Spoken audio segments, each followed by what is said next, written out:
اے خداوند اپنی شفقت ہم کو دکھا اور اپنی نجات ہمیں بخش۔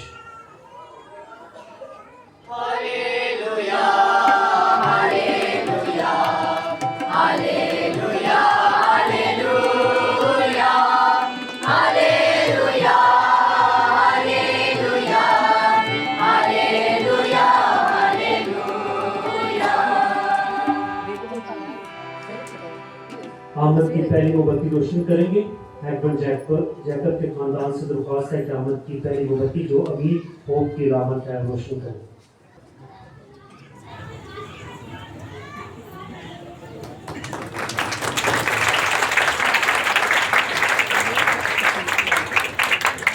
خداوند آپ سب کے ساتھ ہو۔ آپ کے ساتھ ہی ہو۔ آج کی خوشخبری مقدس لوکا کے مطابق اس کا 21واں باب 25 ہے۔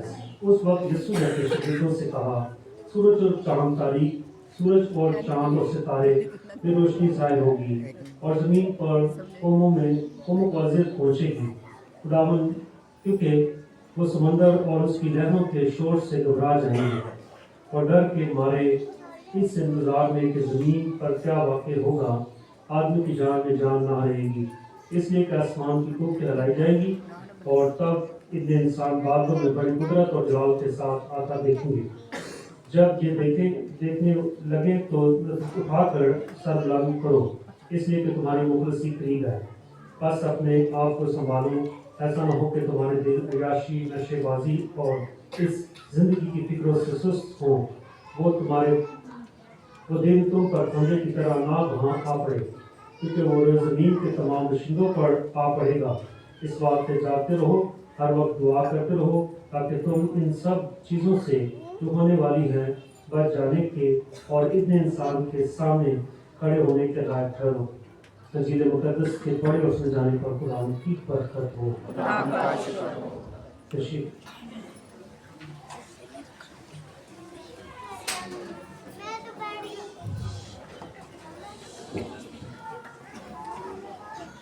آج آپ کیا تبدیلی چرچ میں محسوس کر رہے ہیں؟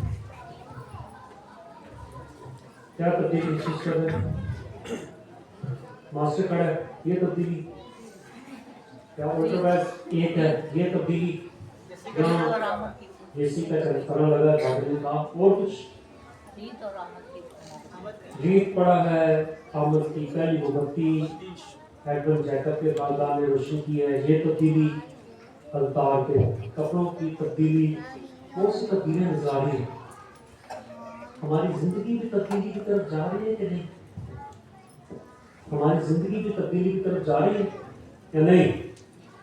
اگر اس علاقے کی زندگی یسوع کی طرف جا رہی ہے اور تبدیلی کی طرف ہے تو آمد کے اس درخت پر جب میں اعلان کروں گا تو بہت سی چیزیں پڑی ہوں، پھر میں واقعی محسوس کروں گا کہ ہمارے اس علاقے کی تبدیلی جو ہے ہماری کیا چیزیں ہیں۔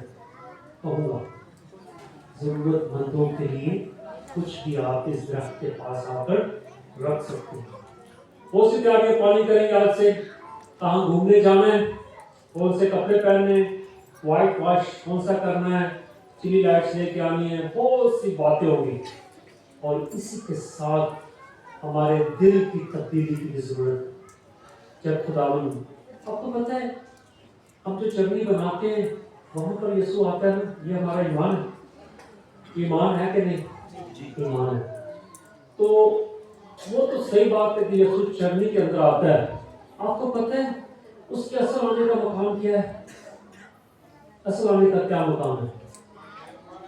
ہمارے دل کی چرنی کے اندر یسوع آ رہا ہے۔ آج پہلا دن ہے، 1 دسمبر ہے، سب چیزیں کریں، کپڑے بنائیں، ہر چیز کریں، گھر کی تیاری کریں، مگر دل کو جو دوسروں کے لیے صاف رکھنا ہے، اپنے دل سے بغض نکالنی ہے۔ اگر کوئی کسی سے ناراض ہے تو پہلے آج کے دن سے چلا جائے اس کے گھر پہ، کوئی فرق نہیں پڑ جائے گا، کوئی قد چھوٹا نہیں ہو جائے گا۔ چھوٹا ہونے کا یہ مطلب نہیں ہے کہ انسان اپنی شخصیت میں چھوٹا ہو جائے گا، یاد رکھیں وہ بہت بڑا ہوگا، کیونکہ کلام میں لکھا ہے جو اپنے آپ کو چھوٹا کرے گا وہ بڑا کیا جائے گا۔ اسی دن سے پہلے دن تیاری شروع کرو، تیاری یہی عمل ہے، جاؤ اس سے جا کے میل کرو۔ اسی کے ساتھ اگر آپ کے آس پڑوس میں یا جسے آپ جانتے ہیں، جسے آپ کی ضرورت ہے، چاہے وہ بیمار ہے اسے تیمارداری کی ضرورت ہے، اسے میڈیسن کی ضرورت ہے. اگر کوئی بچہ پڑھنے والا ہے، آپ کے نزدیک جس کو آپ جانتے ہیں اس کی کتابوں کا انتظام کریں، اس کے یونیفارم کا، اس کے شوز کا، دیگر چیزوں کا. یا آپ کی تیاری بہتر تیاری ہے کرسمس کی. اور اسی کے ساتھ یاد رکھیں بہت سے ضرورت مند ایسے نظر آتے ہیں جب ہم آنکھیں کھولتے ہیں جو ہمیں کرسمس کی تیاری کی طرف لے کے جاتے ہیں. میں دعوے کے ساتھ یہ بات کرتا ہوں، دعوے کے ساتھ یہ چند باتیں بتائیں. اس کے ساتھ جب آپ آنکھیں کھولیں گے تو بہت سی آپ کو چیزیں نظر آنا شروع ہو جائیں کہ ہم نے یسوع کی کرسمس میں اس کو شامل کرنا ہے. یسوع اپنے آپ کو چھوٹا کر دیتا ہے. دیکھو گھاس پھوس کی چٹنی پر سارے گروپ ہمارے بنائیں گے، وہاں پر یسوع کو پیش کریں گے. کتنی خوبصورت بات ہوگی. اور اسی کے ساتھ جب ہمارے دل کی چرنی تیار ہوتی ہے تو یاد رکھیں در حقیقت ہماری تیاری یہ ہے. اب یسوع کی آمد کی بات کی گئی ہے، آمد ثانی کی بات کی، دوسری آمد. ثانی کا مطلب دوسری آمد. جب یسوع بادلوں پر آنے کی بات کرتا ہے، ہر کوئی خواہش مند ہے کہ بادلوں پر استقبال کے لیے یسوع کے ساتھ جائے. سب تیار ہیں؟ یس یا نو؟ یس. ہر بندہ جانے کے لیے تیار ہے، مگر ہر بندہ جائے گا نہیں. یہ بات حقیقت ہے. وہی جائے گا جنہوں نے بندے کے خون سے اپنے جاموں کو دھو لیا ہے. وہی اڑ کر اس کا استقبال کرے گا. اس کے لیے ڈرنکس کی ضرورت نہیں پڑے گی، کسی ہیلی کاپٹر کی جہاز کی ضرورت نہیں ہے. اس کے لیے یاد رکھیں سسٹمیٹک طور پر جنہوں نے بندے کے خون سے اپنے جاموں کو دھو لیا ہے، ہوا میں اڑ کر اس کا کیا کریں گے؟ استقبال کریں گے. یہ پوچھ لالی منظر قبول پذیر ہوگا. سسٹمیٹک طور پر خدا کے برگزیدے، خدا کے لوگ جنہوں نے بندے کے ساتھ اپنے جاموں کو خون سے دھو لیا ہے، جنہوں نے راست باز زندگی گزار دی ہے، جنہوں نے اپنے آپ کو اس کے کام بنا لیا ہے. جس نے ایک دانت پر تھپڑ مارنے کی بات کی جائے تو دوسرا دانت اس کی طرف پھینک دیا ہے. ان کا جواب پتہ سے نہیں دیا. وہ جن نے ایک کوس کہا ہے دو کوس جانے کے لیے تیار ہو گئے، کرتا مانگا تو چودہ بھی دینے کے لیے تیار ہو گئے. وہ بندے کا استقبال کے لیے جائیں گے. ہر شخص جانے کے لیے تیار نہیں ہے. خواہش ہر بندہ کر سکتا ہے، یہ حق ہے اس کو، مگر بندے کے خون میں دھونا اور اپنے آپ کو صاف کرنا یہ مالی خیز ہے. اور جب اپنے آپ کو اس قابل بنا لیں گے تو یاد رکھیں پھر ہمیں اپنے آپ کو اس کے قابل سمجھنا ہے کہ باقی ہم اس کے قابل ہیں، اس کے برگزیدے ہیں، اس کے بیٹے ہیں، اس کی بیٹیاں ہیں، اس کی کنواریاں ہیں. وہ جنہوں نے اپنے آپ کو جو ہے دلہے کی شادی کے لیے تیار کیا ہے. اور یاد رکھیں جب بھی آپ اپنے آپ کو اس کے لیے تیار کرتے ہیں تو ہمیں کلیسیا موقع فراہم کرتی ہے. کلیسیا موقع فراہم کرتی ہے کہ ہم اعتراف کا پاک ساکرامنٹ حاصل کریں. ایڈونٹ کے موسم کے خاص پر میں دو تین باتیں بتانا مناسب سمجھتا ہوں. جب ہم اپنے آپ کو خداوند کے لیے خواہش ظاہر کرتے ہیں کہ ہوا میں کو اس کا استقبال کریں گے، اپنے آپ کو جو ہے دھونا ہے. اس کے لیے لوکا انجیل میں اس کہتا ہے پس اپنے آپ کو سنبھالو، ایسا نہ ہو کہ تمہارے دل عیاشی، نشہ بازی اور زندگی کی فکروں پہ سست ہو جائیں اور وہ دن تم پر پھندے کی طرح آ جائے. ہمیں یاد رکھنے اپنے آپ کو دھونا ہے. ایک جگہ اس جگہ بہت بڑی میٹنگ ہو رہی تھی، ہر شخص کو سیب دیا گیا. میں نے کہا جتنے دن یہ چلے گی ریٹریٹ کہتے ہیں وہ ہر سیب اس شخص کو دینا ہے اور اپنے ساتھ رکھنا ہے. 24 گھنٹے جہاں میٹنگ کے لیے آ رہے اپنے ہاتھ میں رکھنا ہے، باہر جا رہے گھومنے سو رہے ہیں اپنے ہاتھ میں رکھنا ہے. پہلے دن سب نے رکھا اچھا لگا، دوسرے دن تھوڑا سیب کمزور ہونا شروع ہوا، آستے آستے آستے سیب 2-4 دن میں اسمیل آنا شروع ہو. ہماری زندگی میں بھی چاہیے ہم اپنے گناہ اپنے کاندھوں پر ساری زندگی اپنے ساتھ رکھتے ہیں اور وہ ساتھ ہم لیے پھرتے ہیں. ہم کمزور ہیں کیونکہ پالوس رسول کیا کہتا ہے، باتوں باتوں میں کیا ہو جاتی ہے؟ غلطی ہو جاتی ہے. اور ہم تو بہت سی غلطیاں کرتے ہیں، صبح سے شام تک بہت سے جھوٹ بول رہے ہیں، ہر چیز ہماری زندگی میں ساتھ. اس کو اتار کر پھینک دینا اس بوجھ کو، اس سیب کو جو ہماری زندگی کے ساتھ ہے، پھل بدبودار ہو چکا ہے، اس کو نکال دینا. اس لیے سب سے پہلے احساس گناہ، اس گناہ کا احساس ہونا چاہیے ہماری زندگی میں کہ میں غلط کر رہا ہوں. احساس ضمیر کا امتحان، احساس گناہ.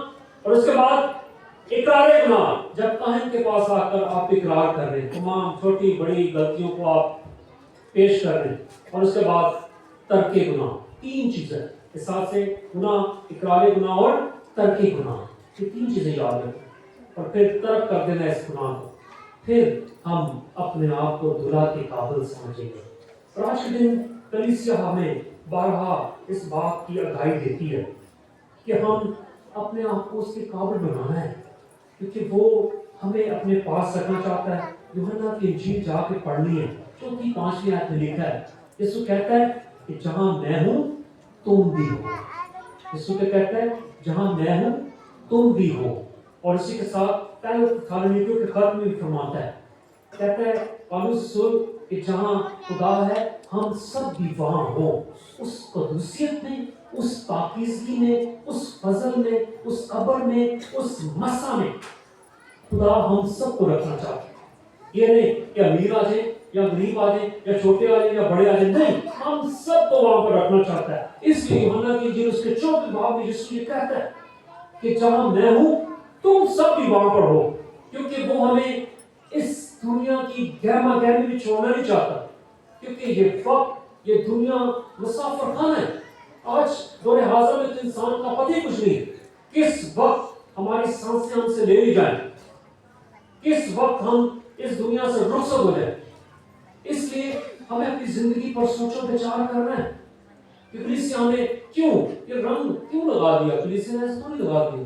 آج اس کا مطلب ہے کیونکہ توبہ، تبدیلی اور پشیمانی کی یہ بات کی گئی ہے۔ پرپل رنگ اس بات کی علامت ہے کہ ہم نے توبہ، تبدیلی اور پشیمانی کو اپنی زندگی میں لانا ہے۔ اور جب ہم اس زندگی کو اپنی زندگی میں غور کریں گے کہ توبہ کیا ہے، تبدیلی کیا اور پشیمانی کیا ہے، یقین جانیں ہم آج اسے 2024 کا کرسمس سے کہہ سکتے ہیں ہم اپنے آپ کو خداوند کے قابل سمجھیں۔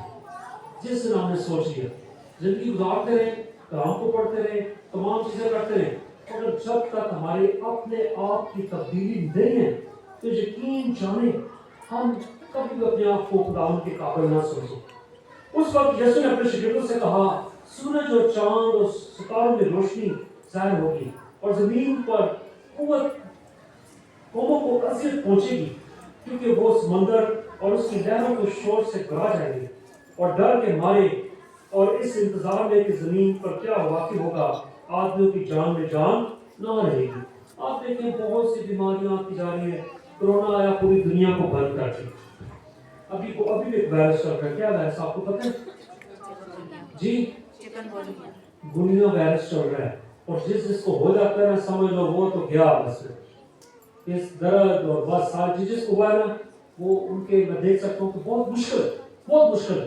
ابھی تک بات کی جا رہی ہے کہ اذیت ہوگی، اذیت ان بیماریوں کے ناطے سے ہے اور انسان گھبرا جائے گا، دکھ اور پریشانی میں زندگی جان میں جان نہ رہے گی، یہ ساری باتیں اس سے بھی بڑھ کر جو ہے بہت سی بیماریوں کا انسان شکار ہو سکتا ہے، کیونکہ جس وقت دور حاضرہ میں یہ دیکھ رہے ہیں انسان دکھوں اور پریشانیوں میں زندگی گزار رہا ہے۔ اس لیے آج کلیسیا ہمیں سکھانا چاہتی ہے کہ ہم اپنے آپ کو یسوع کے قابل بنائیں۔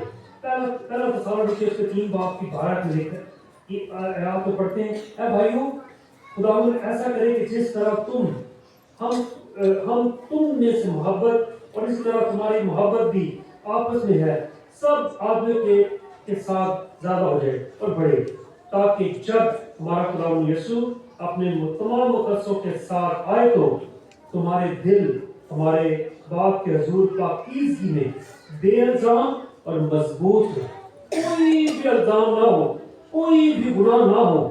اس لیے کہا، غرض ہے بھائیوں ہم تم سے خداوند یسوع مسیح کے عوض اور منت کرتے ہیں کہ جیسا تم نے ہم سے سیکھا ہے کہ کس طرح چلنا اور خدا کو خوش کرنا ہے، ضرور ہے جس طرح تم چلتے بھی ہو ویسے ہی اور ترقی کرتے جاؤ، کیونکہ تم جانتے ہو کہ ہم نے تم کو خداوند یسوع مسیح کی طرف سے کیا کیا حکم دیے۔ اس لیے یاد رکھیں پالوس رسول بھی چاہتا ہے کہ ہم پاکیزہ زندگی گزاریں اور خدا ہمیں یہ موقع فراہم کرتا ہے پاکیزگی میں زندگی گزارنا، خدا کے قابل ہونا۔ اور یاد رکھیں وہ کلام مقدس میں لکھا ہے یوحنا کے انجیل اس کے 14 باب میں کہ خدا یسوع مسیح کہتا ہے کہ تم میرے وسیلے کے بغیر باپ کے پاس نہیں آ سکتے۔ جا کے پڑھ سکتے ہیں یوحنا کی انجیل پورا 14 باب پہلے آیت سے لے کر آخری تک پڑھیں۔ لکھا ہے کہ تم میرے وسیلے کے بغیر باپ کے پاس نہیں آ سکتے۔ اب میں غور کر رہا تھا، ہم سارے منتظر ہیں اس کے استقبال کے لیے بھی، خدا ان کے ساتھ جانے کے لیے بھی، خدا ہمیں رکھنے کے لیے بھی تیار ہے۔ اور یسوع ایک اسٹیٹمنٹ دیتا ہے۔ یسوع کی اسٹیٹمنٹ کیا ہے کہ میرے وسیلے کے بغیر تم باپ کے پاس نہیں آ سکتے۔ اس نے کہہ دیا ہوا میں اڑ کر استعمال کرو گے، ہر چیز کرو گے، مگر یسوع ایک اسٹیٹمنٹ دے دیتا ہے۔ اور یسوع کی اسٹیٹمنٹ کیا ہے؟ کوئی میرے وسیلے کے بغیر باپ کے پاس نہیں آتا، کوئی بھی، اس میں کوئی ہر رستے سے تعلق رکھنے والا انسان ہے۔ یسوع کہتا ہے کہ کوئی بھی میرے وسیلے کے بغیر باپ کے پاس نہیں آ سکتا۔ اب وسیلہ یسوع کیا ہے؟ کسی نے کبھی غور کیا ہے وسیلہ یسوع کیا؟ یسوع کے ساتھ ہم پکڑ کے جائیں گے یسوع کو، یا کیا ہوگا؟ جب یسوع نے یہ اسٹیٹمنٹ دی ہے، یسوع کہا میرے وسیلے کے بغیر تم باپ کے پاس نہیں آ سکتے۔ بذریعہ یسوع ہم کیسے باپ تک جا سکتے ہیں؟ یسوع نے کہا کہ ہم اپنے آپ کو فروتن کریں، حلیم کریں، عاجز کریں، انکسار کریں۔ اسی کے ساتھ وہ باتیں جو پہلے کہی گئی کہ کوئی تیرے ایک گال پر تھپڑ مارے تو دوسرا بھی اس کی طرف پھیر دے، کرتا لینا چاہے تو چوگا بھی اس کو دے دے، ایک کوس بیگار جانا چاہے تو 2 کوس چلا جا، جب کسی کو ننگا دیکھے تو اس کو کیا بنائے؟ کپڑے بنائے، جب کسی کو بھوکا دیکھے تو اس کو کھانا کھلائے، جب کسی کو پیاسا دیکھے تو اس کو پانی پلائے۔ ہم یہ طریقہ کار کرنے سے، یہ عمل کرنے سے ہم یاد رکھیں برستا یسوع باپ تک چلے جاتے ہیں۔ ہم اپنی زندگیوں میں دیکھیں کہ کیا جو متجہ بالا جو باتیں کی گئی ہیں ہماری زندگی میں، یا ہم اس امیر آدمی کی طرح زندگی گزار رہے ہیں کہ جس کے دروازے پر لازر پڑا اپنی زندگی سسک کر گزار دیتا ہے اور اس کو اس کی زندگی میں کوئی اثر نہیں ہے، اس کو کچھ نہیں ہے، کیونکہ اس کا دل کیا ہو چکا ہے؟ پتھر کا ہو چکا ہے۔ اس کے سامنے چاہے وہ مر بھی جائے، اس سسکیاں بھی لیتا رہے، اس کو کوئی پتہ نہیں ہے۔ اس لیے یاد رکھیں خداوند کہتا ہے کہ میں پتھر کا دل نکال کر تمہیں کون سا دل دوں گا؟ گوشت کا دل دوں گا۔ اس لیے خدا ہماری زندگیوں سے چاہتا ہے کہ ہم اپنے آپ کو اس کے قابل بنائیں، اور جب ہم نے اس کے قابل بنانا ہے تو یاد رکھیں ارمیہ نبی نبوت کرتے ہوئے کہتا ہے، دیکھو خداوند کا فرمان ہے کہ وہ دن آتے ہیں کہ میں اس نیک کلمہ کو پورا کروں گا جو میں نے اسرائیل کے گھرانے اور یہودا کے گھرانے کے حق میں کہا تھا ان دنوں میں، اور اسی وقت میں داؤد کے لیے ایک صادق ٹیمپل پیدا کروں گا۔ جب سب کچھ ناامیدی کی طرف چلا جائے گا، جب سب مایوس ہوں گے، تو یاد رکھنے کی ضرورت ہے اس وقت خدا کہتا ہے ناامیدی میں بھی میں امید پیدا کرنے کا جو ہے فضل رکھتا ہوں۔ اس وقت خدا سب کے لیے ایک امید پیدا کرے گا، اور پھر بات کی گئی ہے وہ زمین پر عدل اور صداقت کا کام کرے گا۔ انہی ایام میں یہودا نجات پائے گا اور اسرائیل اطمینان سے سکونت کرے گا۔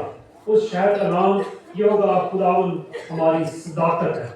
خدا انسان کے ساتھ ساتھ لمحہ بلمحہ خدا انسان کی نگہبانی اور حفاظت کرتا رہا، کیونکہ خدا انسان کی شخص زندگی کے ساتھ ساتھ ہے۔ خدا نے انسان کو کسی لمحے بھی چھوڑا نہیں ہے۔